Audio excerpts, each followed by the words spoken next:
See here. What's up, family? What's up, family? What's the damn deal, man? What's the damn deal? Damn, I'm bringing my hat off. What's up, family? What's the damn deal? There we go. What's up, family? What's the damn deal, man? This is Junior the Truth. This is indeed Punch Junkie Morning Show, man. Thank y'all so much for taking the time to tune in, man. Really, truly appreciate it, man. Really, truly, genuinely appreciate you. Shout out to the LDBC, Lions Den Box community. Be sure to go visit the website over at www.ldbcsports.com. Create a profile while you're over there, man. It is absolutely 100% free. When I say it's free, I'm talking about it's free.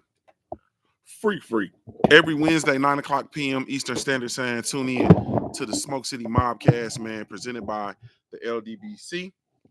The show streams live exclusively on the LDBC mobile app, man.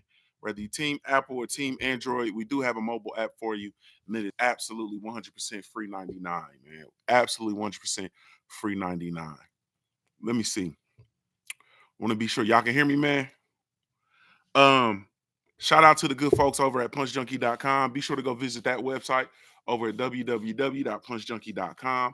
Be sure to follow me everywhere via social media. I can be found with the handle Junior the Truth, JUNIORTHETRUTH, and that's over all the social media platforms. Dang, I brushed my teeth and came down here. Boy, still got all that white around my mouth. Boy, I got white mouth bass. It's a good thing we just shooting. We going raw dog, baby. We going raw dog. Be sure to visit my website, www.juniortruth.com, as well as man, bruh, I suck at self-promoting. I'm just gonna admit it and own up to it and move on. You understand what I'm saying? And move on with my life. You understand what I'm saying? I stink at self-promoting. Shit. Subscribe to the channel. Visit the website if you want to. The merchandise shop is up there, so go in there, get you some gear if you want it. Download the mobile app. I got one of them too if you want it. You feel me? I do a show Thursday night where I don't talk boxing, 9 o'clock p.m. Eastern Standard Time, called the All Hustle No Luck Livecast. Tune into that motherfucker if you want to. If you don't, fuck it. You feel me? Let me see. I think that's it, man. I wanted to jump in here. I'm not being here long at all, man. Got a project that I'm working on, man, for a client, so I got to move and shake. You feel me? Salute to everybody that's in here, man. Salute to all of the brethren. You feel me? Let me see. Shadow 979, what's up, baby? My OG St. Cruising in here early. What's up, OG? Omega Red, Cypher Supreme TV, Harold Jones, King Louis II, Star City J, my little brother 503 Lion. Be sure y'all go subscribe to my little brother 503 Lion, 1/3 of the Houston Hard Hitters. You feel me? Trick Noti in the building. What's up, baby? Brothers UK, the guy, hashtag Junior Mafia in the building, and Syndicate J. What's going on, man? So let's go ahead on and cook, man. So I'm gonna start here. I was listening to Stay Ready Boxing's live stream last night. Him, you know what I'm saying, the gang of brothers, 503 Lion was on that thing, man. Act Reach. Shit. Man, this is where I get Fula was over there. PK Boxing and MMA was in there. Who am I missing? 503. Somebody else was in there too. Dang, what's his name? Damn, I'm horrible, man. I shouldn't have started talking. You feel me? I shouldn't have started talking. Anyway, all the brothers was over there. They was talking. Had a good old time, man. A good old knee slapping time. You understand what I'm saying? As always, when they get together there, our fella was over there, and my brother, one LBZ. I don't know how I forgot one LBZ was in there. One LBZ had to slide out though. But anyway, so salute Almighty Law. So they was talking, and they brought up this point, man, about Keith One Time Thurman, man. You feel me? And I want to get in here and chime in on it because Legendary Top Cats, my brother, Legendary Top Cats, the 1/3 of the Houston Hard Hitters was in there too. And it was on my brother Stay Ready Boxing TV. It was on his channel. The other third of the Houston Hard Hitters. Go subscribe to them Houston Hard Hitters. 503 Lion, Legendary Top Cats, and Stay Ready Boxing TV. Salute to them. But listen, man, my thing was my issue with what was going on was man, look, Keith Thurman, man, he been a hoe, man. You understand what I'm saying? Like I you know, a lot of people, were Keith Thurman fans, and then they were bamboozled and hoodwinked and so on and so forth. I never really was a Keith Thurman fan. I just didn't like his personality, honestly speaking. I felt he was good in the ring. You know what I'm saying? I felt he was good for that level of competition that he faced.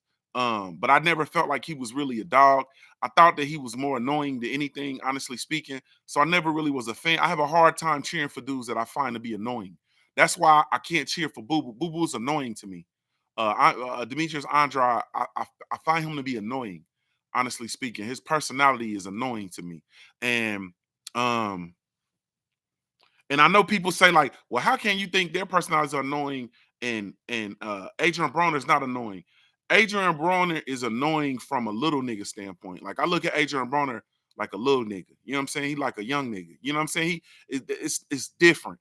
I got little cousins and folks that act like that. You know what I mean? And would act like that if they had the opportunity to, with regard to his, his money. But Keith Thurman, Demetrius Andrade, like they have personalities that are Dominic Brazil. They have personalities that are like annoying. You understand what I'm saying? They don't line up and don't mesh well with me, and so I genuinely don't cheer for those. Usually don't cheer for people like that. You know what I'm saying? It's just a fact. You know what I mean? So I never really was a Keith Thurman fan. I was annoyed. I was annoyed when he was calling out Paulie Malignaggi. He was talking about you better not duck me, son, and all that. That annoyed me. You know what I'm saying? I thought that it was cool. The confrontation and stuff was cool, but I still thought it was pretty annoying. You understand what I'm saying? It's just I don't know. This is how I felt. Fury is annoying. Fury is annoying as hell. Fury is annoying. Um. So anyway, uh,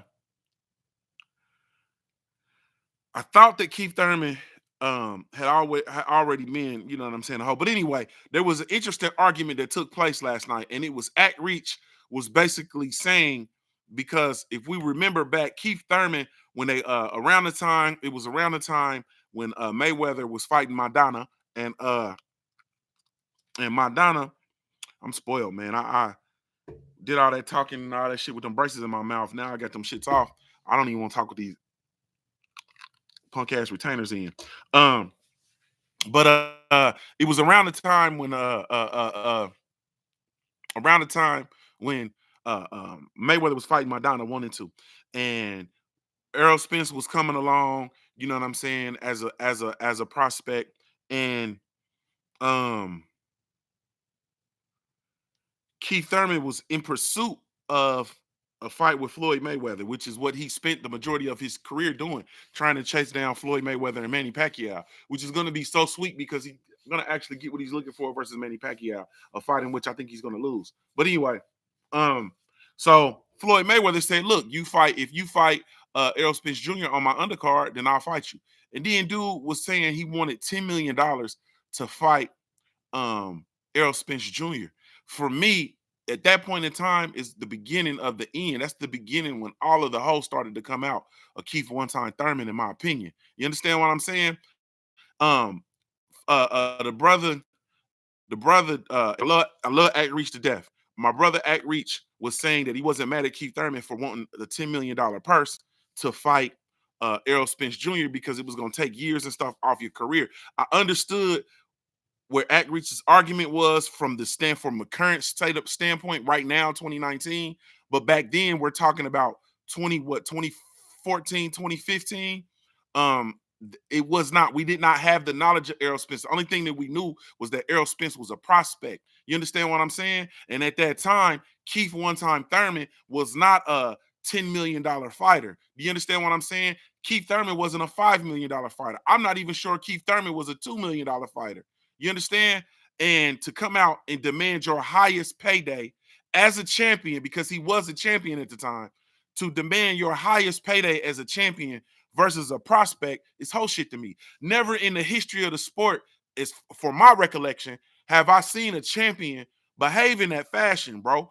I've never seen a champion But hey, salute Macadon. I never salute DJ Zion. I love Kansas Kane. I see you in the building. D Bib, D Mo. I see y'all family. Never have I seen a champion behave in that fashion where you're demanding a $10 million purse when you've never had a $3 million purse. You feel me? You've never had a $4 million person. You're demanding a $10 million purse versus a fighter that is a prospect. Errol Spence Jr. was a prospect at the time, man. Hadn't even entered into contender status, if I'm not mistaken. You feel me? And and he was, what was he, like 14, 15 and 0? Like, man, that was crazy to me. So no, I don't think that was valid. I don't think that I am mad at Keith Thurman. I think I can be mad at Keith Thurman for wanting for making that statement and having that stance back in 2015. You understand what I'm saying? Which is why I affectionately believe, passionately, that we will not get the Keith Thurman versus Errol Spence fight. Errol Spence is going to, I mean, Keith Thurman is going to retire without fighting Errol Spence Jr., man. Please believe that. He's going to take this $10 million or whatever payday that Gil calls, what's up, baby? He's going to take this payday. You understand what I'm saying? Versus Pacquiao, and we may never see him again. I'm telling you, we may never see him again. He may go on and go into oblivion, man. And that's what I'm saying. Like, that was at that point, I knew that I could never really truly cheer for dude. You know what I'm saying? Because I wasn't, like I said, I'm one of the few people, because a lot of people were fans of him. I wasn't a fan. A lot of people were fans of him because he was chasing Manny Pacquiao. He was chasing Floyd Mayweather, rightfully so. Boxing had gotten to a place where it was stale. You understand what I'm saying? Because of what Floyd Mayweather had done and Manny Pacquiao and them making us wait 5 years for the fight. People were fed up with those dudes and really upset with them. So it was easy to transition into being a Keith Thurman fan, because Keith Thurman was chasing those dudes around, and for all intents and purposes, they wouldn't fight. They wouldn't fight them, right?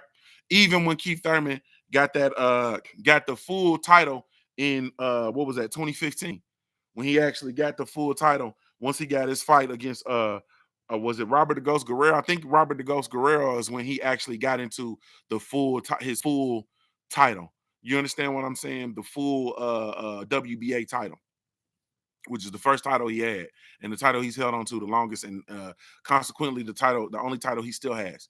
So I understand it. Like I said, me, I never really was a fan per se. And I felt that because I felt at the time with him calling out Pacquiao and calling out Mayweather, I felt, you know what I mean, it was undeserving, man. I felt like pretty much, honestly speaking, I felt like Keith Thurman hadn't done anything. Keith Thurman is, what is it? What is he? He's is he 29 and 0 now? He's 29 and 0, right? He didn't take a step up fight until his 27th fight. His first step up fight was his 27th fight, man, where he fought an elite fight. He did not fight an elite fighter until his 27th fight, man. Let's bicker. We can bicker on this. His 27th fight, and that was his fight versus Showtime Sean Porter. That was his first elite fight. That was his first fight against an elite competition, in my opinion. You see what I'm saying? And so it was a and consequently, yeah. And he's fought two elite fighters. In those 29 fights, he's fought two elite fighters. Sean Porter, Danny Garcia. Like, that's it. When I really truly look at it, and I dissect his resume, bruh, that's what it is. Rob Walker, what's up, baby? GG, I see you. Man, it's what can you do? You know what I'm saying? What can you do? And it's and these dudes, you know, they chase a ghost, and the brother Keith Thurman spent the majority of his career chasing a ghost. You know what I'm saying, with regard to Floyd Mayweather, and Manny Pacquiao. But you know, for the sake of this conversation, he was chasing Floyd Mayweather's ghost. You feel me? And it was to no avail, bro. You know what I'm saying? Floyd Mayweather was he was in a different league, bro. You know what I'm saying? He was in a different league. He was what Jay-Z say? We don't shooting at different baskets. We not in the same league. By the time Mayweather was his 27th fight, bro, he already had the WBC featherweight title. He had fought his 27th fight, if I'm not mistaken, was Jesus Chavez. He had already dismantled Diego Corrales. He had already fought one of my favorite fighters of all time, Emmanuel Augustus, aka the Drunken Master. You understand what I'm saying? Like he had already did a tremendous amount of work. By the time you know what I'm saying, he was 27. Like, man, come on, bro. The shit was just, it's different. You know what I'm saying? It's different. It already had Carlos Hernandez. Like, it's different, bro. And then from that fight, you know what I'm saying? From that 27 fight, he jumped in with Castillo. You know what I'm saying?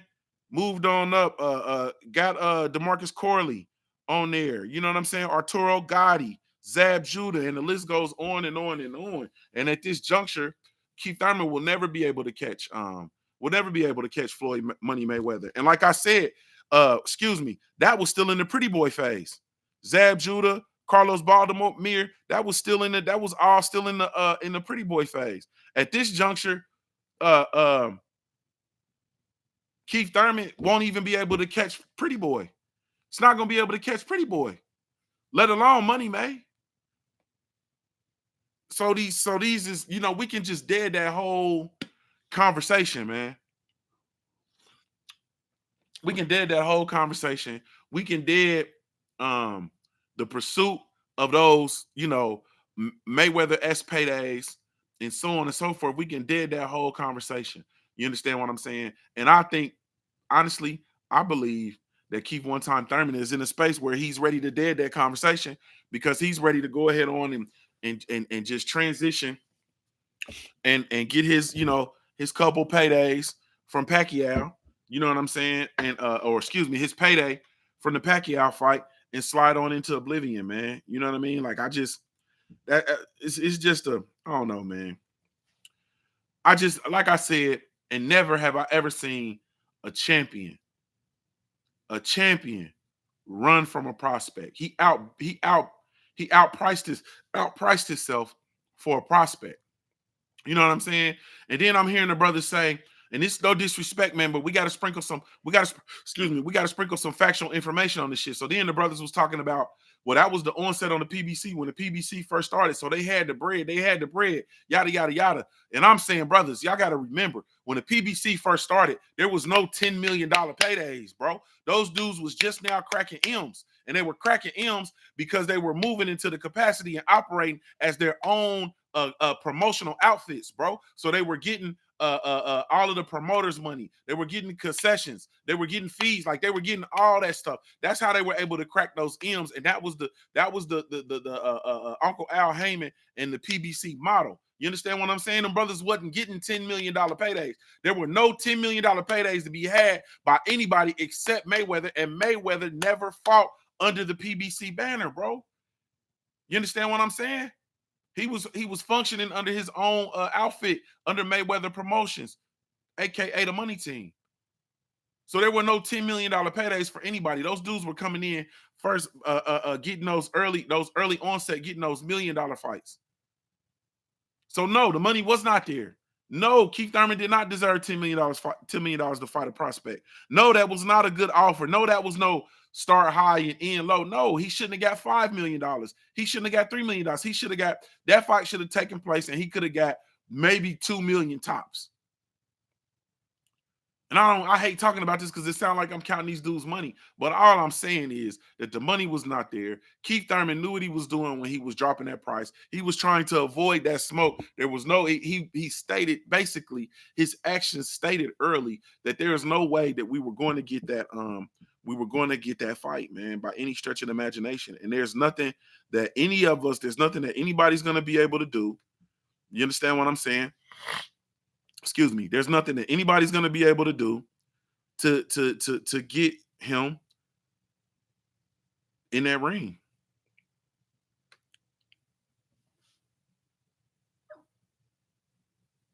That's it.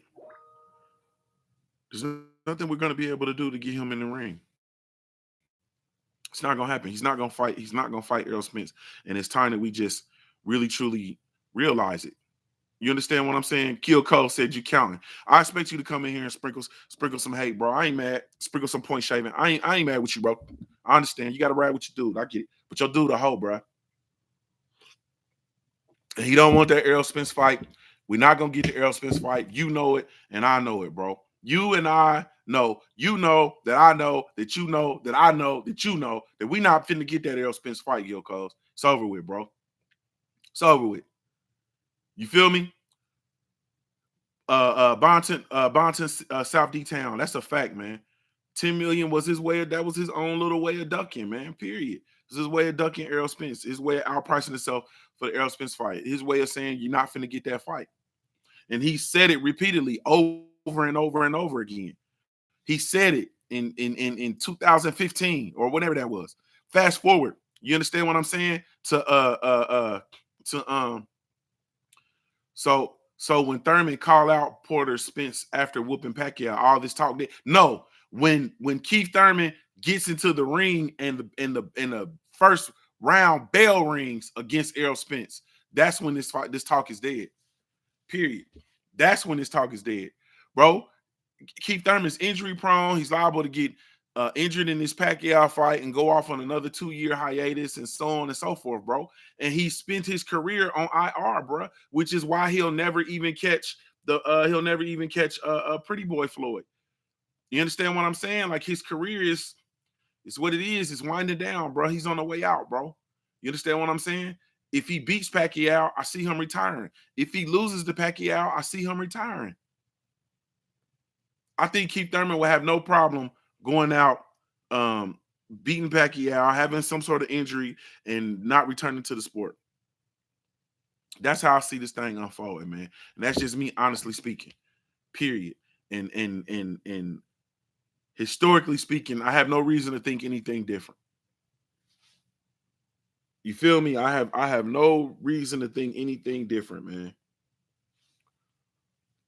Man, it is what it is, man.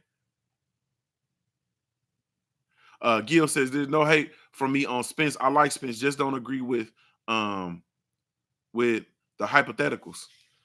Yeah, I'm not speaking in hypotheticals, bro. I'm speaking in factual information. I'm speaking in factual information from the standpoint of the fact is he said he wanted 10 million to fight as a champion. Keith Thurman wanted $10 million to fight a prospect. You understand what I'm saying? As a champion, he sat on the stage and said he wasn't ready to fight Errol Spence. You understand what I'm saying? He said he wasn't going to fight Errol Spence until he was ready and so on and so forth. And we wasn't going to get that fight. And we wasn't going to get that fight until, what do you say, 2018 or 20 whatever, 2 years ago. And we still haven't gotten a fight, which leads me to believe we're not going to get the fight, bro. Like, period. We're not going to get the fight. And if he loses to Pacquiao, he has no reason to fight Errol Spence. You understand what I'm saying? If he happens to beat Pacquiao, he's still not going to fight Errol Spence, in my opinion. So, I mean, that's just ultimately, that's just is what it is. I had to talk on that point, man, because I was spewing last night, man. You know what I'm saying? Because it dawned on me that if we was dealing with something historically, man, historically speaking. So when Thurman versus, so when, so who win? Thurman versus Spence, bro. I don't know who gonna win because we're not gonna get the fight. So I don't know who gonna win. But I realized that we was dealing with something historical because historically, I've never seen a champion demand his highest payday to fight a prospect. You understand what I'm saying? Champions demand their highest paydays when they fight other champions, not when they're fighting a prospect. That's just how I seen it. That's how I see that thing unfolding. You know what I mean? That's how I see that thing unfold, man. So ultimately, man, it just is what it is, bro. You know what I mean? It just is what it is. Jefferson says Thurman will duck Spence until retirement. Said this long ago because Thurman wants no part of Spence. At this juncture, man, I'm just like I said. I think Thurman wants to get a couple of them good paydays, man, and slide on out. You know what I'm saying? Boxing is a brutal sport. It's unforgiving. Um, it's a what have you done for me lately sport that's in a instant gratification driven society. So it's rough. You understand what I'm saying? I understand it. But the fact still remains what happened is what happened. What took place is what took place. And I don't really see that shifting, man. I actually got to get out of here, man. I got to get to work on this project, man. So sorry I had to get in here and out like this, man. If I get time this evening, Ashley's Corner, what's going on, love? You feel me?